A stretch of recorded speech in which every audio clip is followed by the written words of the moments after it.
ইরানের সর্বোচ্চ নেতা আয়াতুল্লাহ আলী খামেনিকে নিয়ে বর্তমানে একটি চরম উত্তেজনাপূর্ণ ও ধোঁয়াশাপূর্ণ পরিস্থিতি বিরাজ করছে।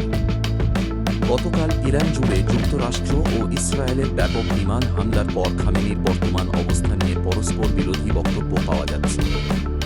মৃত্যুর খবর প্রত্যাখ্যান ও মানসিক যুদ্ধ হিসেবে অভিহিত।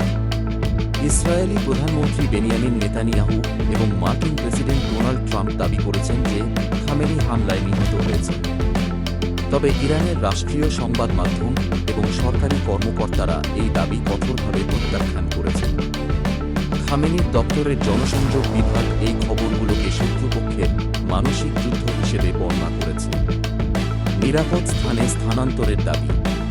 কিছু ইরানি সংবাদ সংস্থার মতে হামলার শুরুতেই খামেনিকে তেহরান থেকে সরিয়ে একটি অজ্ঞাত ও সুরক্ষিত স্থানে সিকিউর লোকেশন নিয়ে যাওয়া হয়েছে।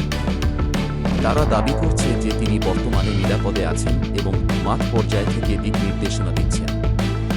সরকারের শীর্ষ কর্মকর্তাদের অবস্থান। ইরানের পররাষ্ট্রমন্ত্রী আব্বাস আরাকচি এনবিসি নিউজকে দেওয়া এক সাক্ষাৎকারে জানিয়েছেন, আমার জানামতে খামেনি জীবিত আছেন এবং সরকারের সব উচ্চপদস্থ কর্মকর্তা সুস্থ আছেন। হুমকির পাল্টা হুঁশিয়ারি। ইরানি কর্মকর্তারা বলছেন যে খামেনির ওপর যে কোনো হামলা মানে পুরো ইরানি জাতির বিরুদ্ধে যুদ্ধ ঘোষণা। ইরানের সুপ্রিম ন্যাশনাল সিকিউরিটি কাউন্সিলের সচিব আলী লারিজানি এক বার্তায় জানিয়েছেন, এই পাপ কাজের জন্য যুক্তরাষ্ট্র ও ইসরায়েলকে কঠোর ও স্মরণীয় শিক্ষা দেওয়া হবে। সংক্ষেপে বর্তমান পরিস্থিতি। যুক্তরাষ্ট্র ও ইসরায়েলের দাবি খামেনি নিহত হয়েছেন এবং তার কার্যালয় ধ্বংস করা হয়েছে।